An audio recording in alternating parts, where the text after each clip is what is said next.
बच्चों, कैसे हैं आप सभी। मैं आशा करती हूँ आप सभी लोग स्वस्थ एवं प्रसन्न होंगे। आज हम हमारा पाठ हमारे तीर्थ को पढ़ेंगे और समझेंगे। तीर्थ स्थल जहाँ पर अब हम सभी लोग, आप और हम, श्रद्धा से भगवान के दर्शन करने जाते हैं, जहाँ पर ऐसा माना जाता है कि स्वयं भगवान वहाँ पर उपस्थित रहते हैं। तो आइए इन तीर्थ स्थलों को विस्तार से पढ़ते और समझते हैं। ये है हमारा पाठ 4, हमारे तीर्थ। तीर्थ हमें ईश्वर का प्रत्यक्ष अनुभूति करवाते हैं। यह भी माना जाता है तीर्थों से संबंधित देवता निवास करते हैं। यही तीर्थों के महत्व तथा उसकी पवित्रता का द्योतक है। परंतु दुख की बात यह है कि तीर्थों में ठग विविध वेश धार करके श्रद्धालुओं की श्रद्धा को गिरफ्त कर लेते हैं। महती आवश्यकता है कि हम स्वयं भी एक तीर्थ बन जाएं, तब तो जीवन सफल होने में कोई संदेह ही नहीं रहता। अयोध्या के दक्षिणी तट पर स्थित है। अयोध्या सरयू के दक्षिण तट पर स्थित है। इसे मोक्ष की नगरी भी कहा जाता है। अयोध्या भारतीय संस्कृति का प्रतीक है। देश के संभवतः प्रत्येक राजा, महाराजा, धनी, धनाढ्य व्यक्तियों ने यहाँ पर अपने घरों का, यहाँ पर भवनों का निर्माण करवाया है। पुष्कर भारत का एकमात्र ऐसा तीर्थ है जहाँ ब्रह्मा जी का मंदिर है। पुष्कर में प्रतिवर्ष 2 बार मेले लगते हैं। पहाड़ियों से घिरे हुए स्थान पर लगने वाले मेले भव्य मेलों में से कार्तिक पूर्णिमा पर लगने वाले मेले में देश विदेश से तीर्थयात्री आते और सम्मिलित होते हैं। तीर्थ मनुष्यों की मुक्ति के प्रतीक माने जाते हैं। ये पवित्र सरल है। क्या मनुष्य इनकी पवित्रता के अक्षुण्य बनाए रखने के प्रति सजग है? भारत को तीर्थों का घर कहा जाता है। यहाँ पर पग पग पर तीर्थ स्थान तथा धाम हैं। इनमें 4 धाम प्रमुख है। 4 धाम कौन कौन से हैं? पूर्व में जगन्नाथपुरी, पश्चिम में द्वारिका, उत्तर में बद्रीनाथ तथा दक्षिण में रामेश्वरम। ये 4 धाम कहलाते। अयोध्या जी और पुष्कर का महत्व तीर्थ से कम नहीं, किसी धाम से कम नहीं आंका जा सकता इनका महत्व।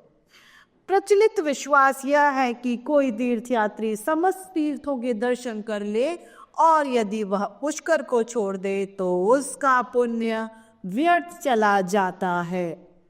प्रयाग को तीर्थों का राजा कहा जाता है, इसीलिए उसे प्रयागराज कहा जाता है। भारत की विविध संस्कृतियों में प्रविष्ट धार्मिक आस्थाओं ने इस धरती को स्वर्ग तुल्य बना दिया। तीर्थों की परिधि में प्रविष्ट मानव स्वयं को स्वर्ग के द्वार पर पाता है। अब है आदि तीर्थ पुष्कर। राजस्थान के अजमेर जिले में आदि तीर्थ पुष्कर शोभायमान है, अर्थात मौजूद है। पुष्कर ही भारत का एकमात्र ऐसा तीर्थ है जहां पर ब्रह्मा जी की मूर्ति मौजूद है। ब्रह्मा जी का मंदिर यहाँ पर है। पुराने मंदिर को धर्माध औरंगजेब ने तुड़वा दिया था। वर्तमान जो मंदिर है उसका निर्माण गोकुलचंद पारीख नामक सिंधिया के मंत्री ने सन 1809 ईस्वी में करवाया था। ब्रह्मा जी के मंदिर में मूर्ति के 4 सिर हैं। कहते हैं कि प्रारंभ में ब्रह्मा जी के 5 सिर मौजूद थे, किंतु शिव ने नाखून के आघात से एक सिर समाप्त कर दिया था। ब्रह्मा जी के सिर की हत्या के प्रायश्चित हेतु शिव भिक्षा पात्र के रूप में कपाल लेकर तीर्थाटन को निकले। काशी में शिव जी को उक्त कपाल से मुक्ति मिली, इसलिए काशी को कपालोचन तीर्थ भी कहते हैं। पुष्कर के यज्ञ कुंड के निकट अगस्त्य मुनि ने तपस्या की थी। वह तपस्थली थी उनकी। कहते हैं रामचंद्र जी, सीता तथा लक्ष्मण ने भी पुष्कर में स्नान किया था। पद्म पुराण के अनुसार, किसके अनुसार? ये बात पद्म पुराण के अनुसार है। एक बार देवताओं को राक्षसों ने बहुत तंग कर लिया और वे उन्हें पूजा पाठ तथा यज्ञ भी नहीं करने देते थे। देवताओं को राक्षसों से बचाने के लिए कोई उपाय न सूझा। ऐसी स्थिति में ब्रह्मा ने एक महायज्ञ के लिए उपयुक्त स्थान की खोज में निकल पड़े। जिस समय वे पुष्कर पहुंचे तो निकट के वन में विचरण करते समय वृक्षों ने उन पर फूलों की वर्षा की और उनका स्वागत किया। उस वृक्ष की, उस वन की सुंदरता को देखकर ब्रह्मा जी उस पर मोहित हो गए और उन्होंने उन्हें वरदान मांगने को कहा। वृक्षों ने उनसे सदैव वहीं रहने का अनुरोध किया और ब्रह्मा जी मान गए। एक दिन ब्रह्मा जी ने अपने कर में कमल को भूमि पर छोड़ दिया, जिससे भयंकर आवाज के साथ पृथ्वी में कंपन हो गया, मतलब भूकंप जैसा आ गया। देवताओं द्वारा पूछे जाने पर ब्रह्मा जी ने बताया कि ब्रजभान नामक दैत्य उस क्षेत्र के बालकों को खा रहा था। उन्होंने मंत्र पढ़कर कमल द्वारा उसे मार दिया। जिस स्थान पर कमल गिरा वह स्थान पुष्कर के नाम से जाना जाता है, विख्यात हो गया। कमल गिरने के बाद 3 स्थानों पर गिरा।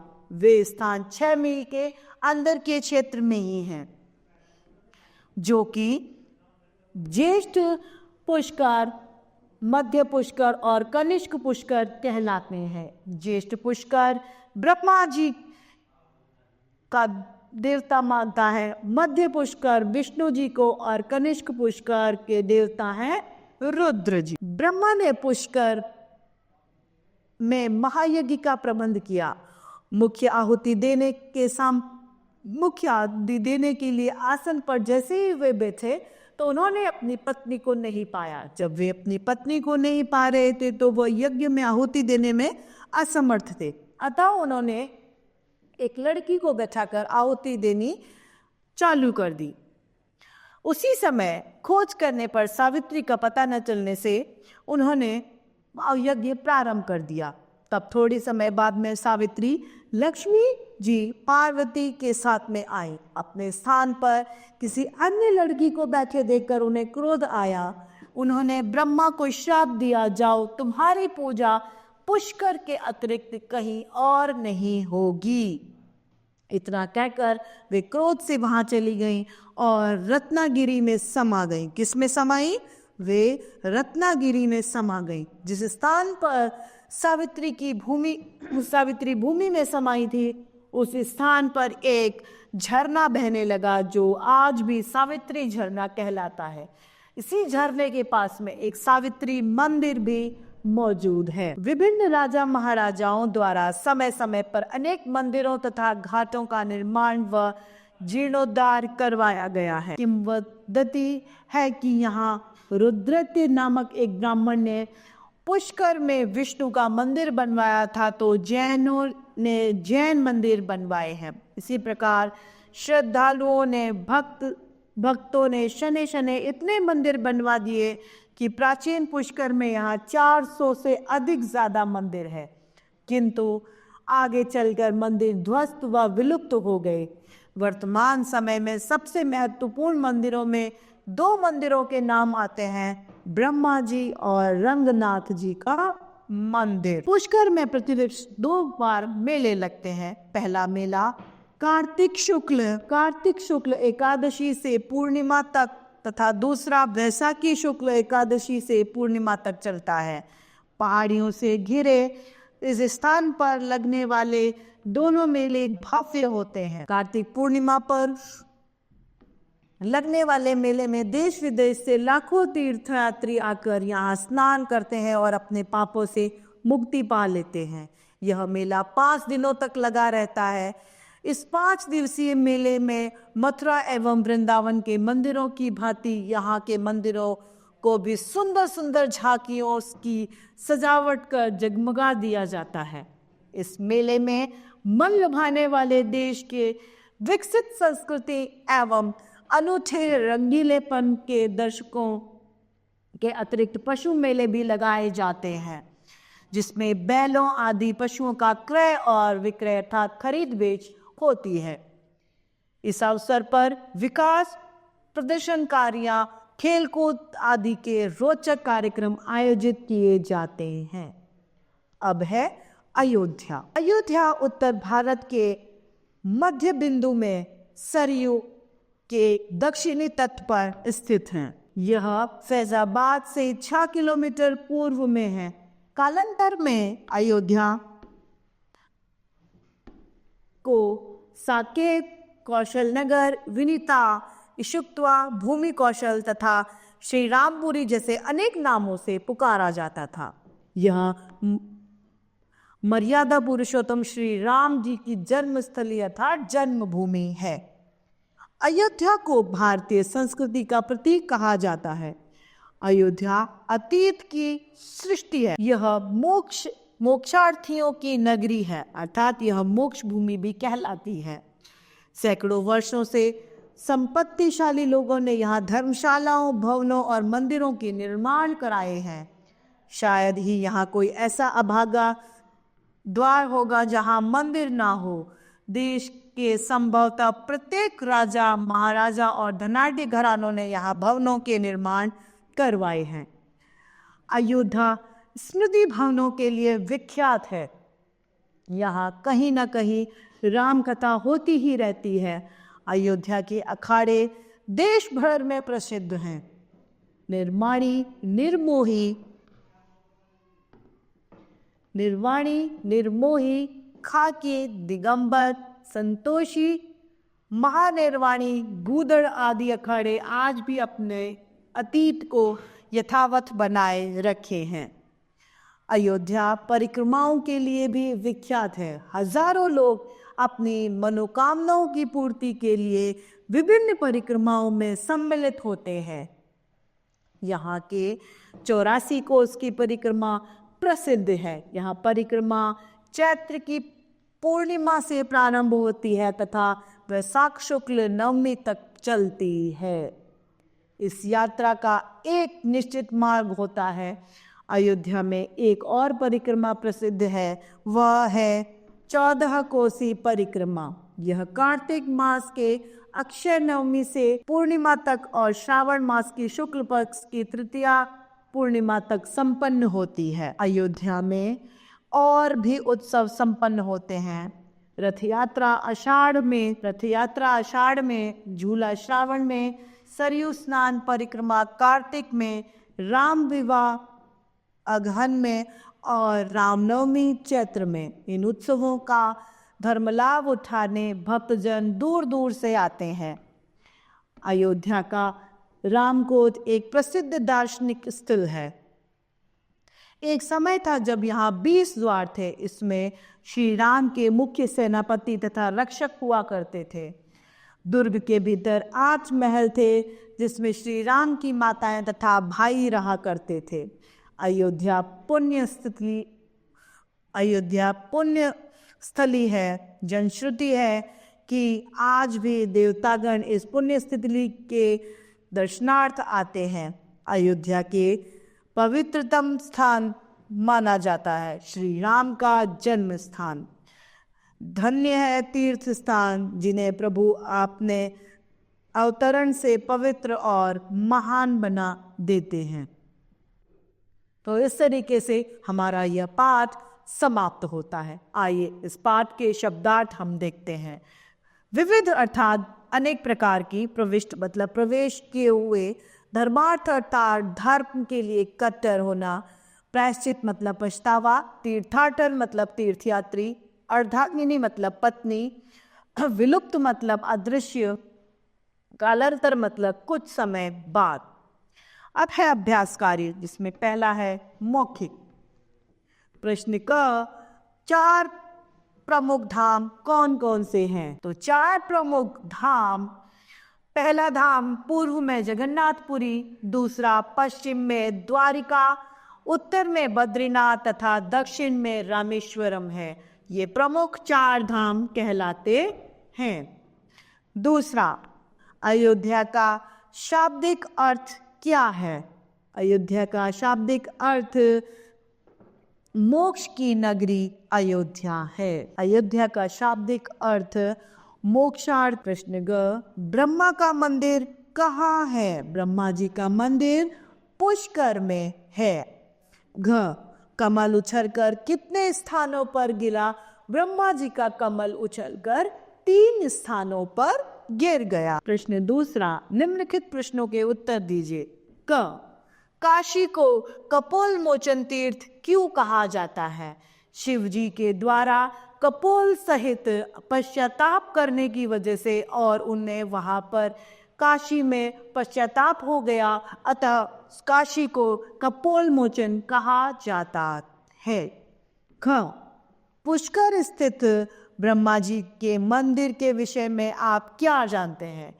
पुष्कर में जो ब्रह्मा जी का मंदिर है वह भारत में एकमात्र ब्रह्म मंदिर के नाम से जाना जाता है और इसमें जो ब्रह्मा जी की मूर्ति स्थित है उसमें ब्रह्मा जी के 4 शीर्ष मौजूद है, जिसकी स्थापना 1809 ईस्वी में की गई थी। ग, पुष्कर की उत्पत्ति के विषय में पद्म पुराण में क्या वर्णन है? पद्म पुराण के अनुसार पुष्कर की उत्पत्ति जब राजा महाराजा को देवता बहुत परेशान कर रहे थे तो उस समय ब्रह्मा जी द्वारा ऐसे स्थान की खोज की गई जहां पर वे आराम से यज्ञ आदि कर सके और उसकी खोज के लिए जब ब्रह्मा जी निकले तो पुष्कर के निकट वन में गए जहां पर वनों ने फूलों की वर्षा कर कर उनका स्वागत किया। अतएव ब्रह्मा जी ने उन्हें वरदान मांगने को कहा और उन्होंने कहा आप यहीं बस जाएं और ब्रह्मा जी सदैव के लिए वहीं बस गए। घ, अयोध्या के विषय में क्या जनश्रुति है? अयोध्या एक मोक्ष नगरी के रूप में जानी जाती है। ड, अयोध्या के विविध नाम कौन कौन से हैं? यह किन बातों के लिए प्रसिद्ध है? अयोध्या के विविध नाम साकेत, कौशलगर, विनीता, इच्छावुक भूमि, कौशल तथा श्रीरामपुरी जैसे अनेक नामों से पुकारा गया और यह मर्यादा पुरुषोत्तम श्री राम की जन्मस्थली है। प्रश्न दूसरा, रिक्त स्थान की पूर्ति कीजिए। पुष्कर के रिक्त स्थान कुंड के निकट अगस्त मनुष्य ने तपस्या की थी। पुष्कर के यज्ञ कुंड के निकट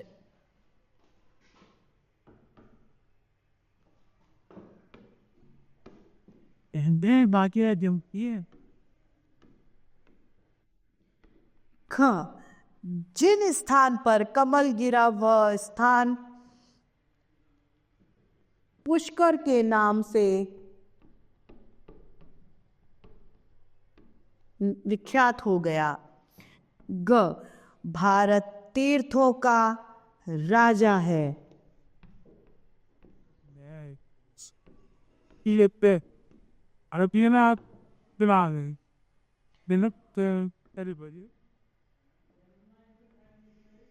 यह तीर्थों का देश है।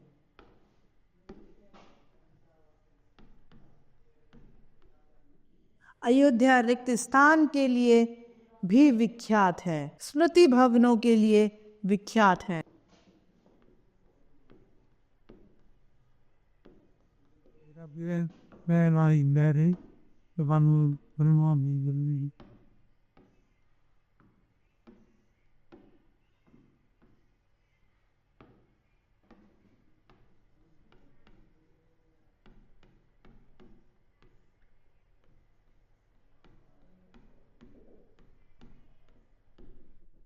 ड, पुष्कर ही भारत का रिक्त स्थान तीर्थ है जहां पुष्कर ही भारत का एकमात्र तीर्थ है।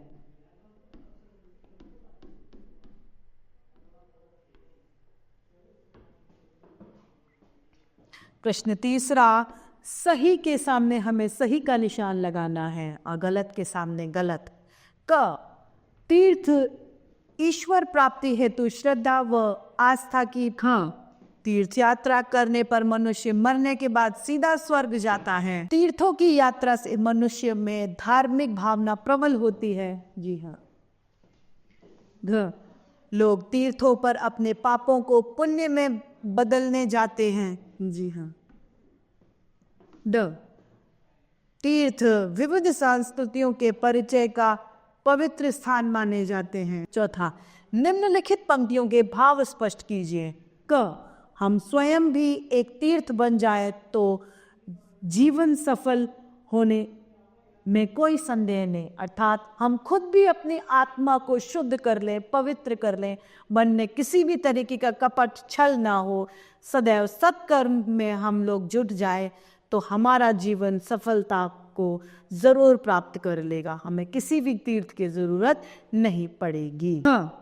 मनुष्य का अंतिम लक्ष्य ईश्वर प्राप्ति है, परंतु वह अपनी आवश्यकताओं की पूर्ति में इतना व्यस्त रहता है कि उन अपने अंतिम लक्ष्य का पता ही नहीं चलता। हम अपने लाभ में इतने ज़्यादा ग्रस्त हैं, इतनी ज़्यादा अपने कार्यों में व्यस्त हैं कि हमें ईश्वर के लिए समय ही नहीं। जी, ईश्वर ने हमें शरीर रूपी उपहार दिया है, उसकी भी हम कृतज्ञ नहीं हैं। हम उसके भी कभी उसे आभार नहीं व्यक्त करते, कभी हम उसे धन्यवाद नहीं बोलते। ऐसा क्यों? जबकि हमें पता है मृत्यु अटल सत्य है, उसके बावजूद भी हम अपने अपने कार्य में व्यस्त हैं, जबकि ईश्वर को हमने सूक्ष्म मात्र ही कर दिया है। अब है बहुविकल्पीय प्रश्न। सही के सामने हमें सही का चिन्ह लगाना है। पहला, हमें ईश्वर की प्रत्यक्ष अनुभूति कराते हैं वृक्ष, तीर्थयात्री, तीर्थ या भूमि? तीर्थ। दूसरा, अयोध्या सरयू के किस तट पर स्थित है? पश्चिमी तट पर, दक्षिणी तट पर, पूर्वी तट पर या उत्तरी दक्षिणी तट पर? तीसरा, ब्रह्मा का मंदिर है दिल्ली में, पुष्कर में, कोलकाता में या उज्जैन में? पुष्कर में। चौथा, श्री राम का जन्म स्थान है पुष्कर, अयोध्या, दिल्ली या हरिद्वार? अयोध्या। व्याकरण अभिव्यक्ति। निम्नलिखित शब्दों का वाक्य में प्रयोग कीजिए। ज्येष्ठ अर्थात बड़ा। श्री राम लक्ष्मण के ज्येष्ठ भ्राता थे। जनश्रुति। जनश्रुति है कि अयोध्या मोक्ष नगरी भी है। धर्माढ अर्थात धर्म के लिए अपना पक्ष मजबूत रखने वाला व्यक्ति धर्माढ व्यक्ति कहलाता है। श्री राम धर्माढ व्यक्ति थे। ध्वस्त। औरंगजेब द्वारा ब्रह्मा जी के प्राचीन मंदिर को ध्वस्त कर दिया गया था। अब है प्रश्न तीसरा, निम्न शब्दों के समानार्थी शब्द लिखिए। दुर्लभ का मुश्किल,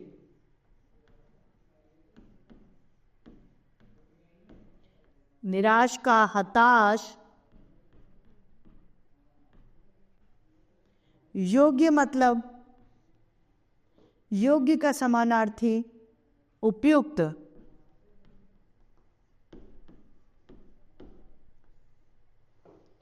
वांछित का सुयोग्य का, जग का समानार्थी शब्द जगत या संसार,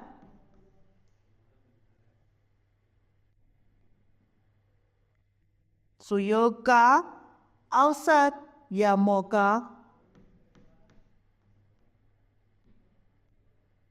वांछित का इच्छित,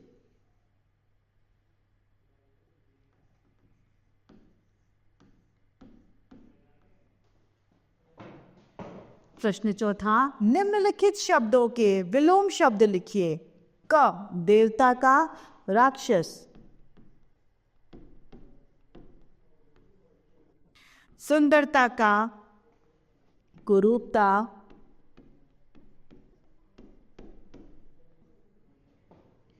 पवित्र का अपवित्र,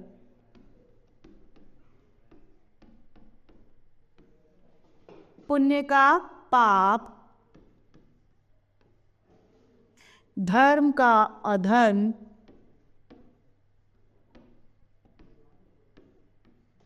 मुक्ति का बंधन।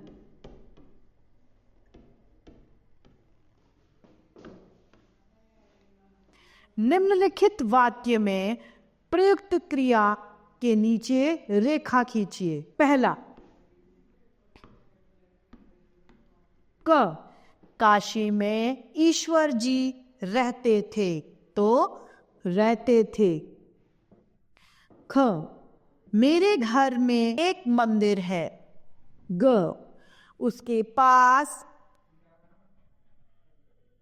एक पुस्तक थी। घ, हैरानी आंखों की पलकों में छाई हुई थी। इस तरीके से हमारा यह पाठ समाप्त होता है। मैं आशा करती हूँ आप सभी लोगों को यह पाठ और इसका अभ्यास कार्य भली भांति रूप से समझ में आया होगा। तो आज के लिए इतना ही, फिर मिलते हैं। धन्यवाद।